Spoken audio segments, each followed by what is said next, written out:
Hi అందరికీ. అందరు ఎట్లుర్రు మంచిగుర్రా? మేమైతే మంచిగున్నాం. మీరు గూడా మంచిగుండాలని ఆ దేవుడిని కోరుకుంటున్నాం. మనం మంచిగుండాలే, మనతో పాటు నలుగురు మంచిగుండాలనే ఎప్పుడు మనం కోరుకోవాలే.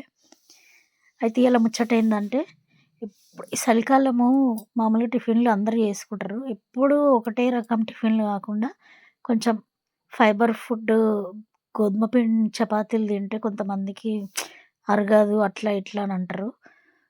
ఇగ ఇట్లనైతే గోధుమ పిండితోటి దోసలు గూడా పోసుకోవచ్చని ఈరోజైతే పొద్దుగాల సల్లగుంటే మంచిగా గోధుమ పిండితోటి దోసలైతే పోషినాను.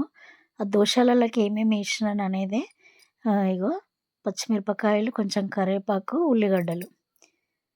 పిండి మంచిగా మెత్తగా తడిపేసి కొంచెం సాల్ట్, అల్లం ఎల్లిగడ్డ, ఉప్పు, కారం కావాలనుకుంటే గూడా ఏసుకోవచ్చు. ఇట్లా కొంచెం దోస పిండి లెక్క మెత్తగా ఏసుకోవాలనమాట.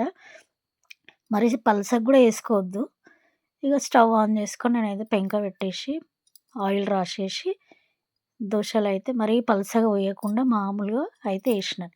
ఇది ఇంకోటి బెనిఫిట్ ఏందంటే, ఇగో కొంతమందికి ఆపరేషన్‌లయినోళ్ళకు అట్లా గట్టి వస్తువులు తినొద్దు, లేకపోతే డెలివరీ అయినోళ్ళకు గోధుమ పిండి తింటే కడుపు నరాలు పట్టేస్తాయి అని చెప్పేసి కొంతమందికి పడదనమాట. అట్లాంటోళ్ళు ఇట్లా ఈ రకంగా మెత్తగా పిండి యేసుకొని దోసలాగా పోసుకొని తింటే, ఒకటి పచ్చిమిరపకాయలు ఒక్కటి అవాయిడ్ చేసేసి అంటే ఏసుకోకుండా, ఇగ మిగతాయన్నీ యేసుకొని తింటే, జీలకర్ర గూడా యేసుకుంటే మంచిగా డైజెస్ట్ అయితది. మంచిగా టేస్ట్ గూడా మంచిగుంటది. ఇది ఆరోగ్యానికి గూడా మంచిది. ఎవరైనా యేసుకుంటే ఫైబర్ ఫుడ్ గోధుమ పిండిలో ఫైబర్ ఉంటది గాబట్టి, తింటే చాలా మంచిది.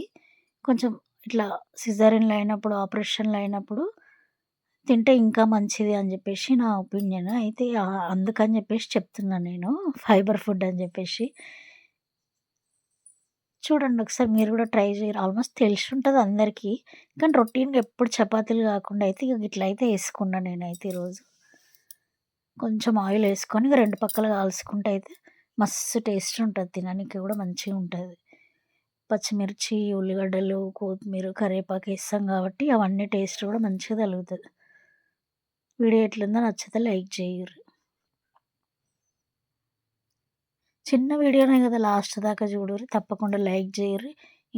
మీరు ఒక్కరి లైక్ వల్ల నా వీడియో ఇంకో నలుగురికి పాస్ అయితది. నేను ఎవ్రీ టైమ్ అదొక్కటే చెప్తా మీకు. వీడియో మాత్రం లైక్ చేయుర్రి. ఇంకో నలుగురికి పాస్ అయ్యేటట్టు. నలుగురికి పోతదనమాట ముంగటికి. ఒక్కరి లైక్ వల్ల వీడియో ఇంకో నలుగురికి పోతది. చూడగలుగుతారు. అంతే. మళ్ళా వీడియోతోటైతే మీ ముంగటికొస్తాను.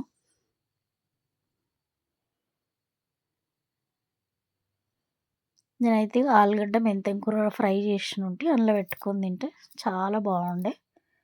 ఏమైనా కొబ్బరి చట్నీ, పల్లీల చట్నీ, కారం పొడి ఎట్లైనా తినొచ్చు. వేడి వేడిగా తింటే మాత్రం చాలా బావుంటది.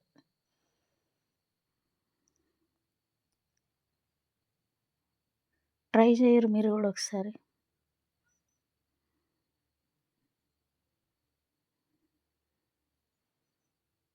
బాయ్.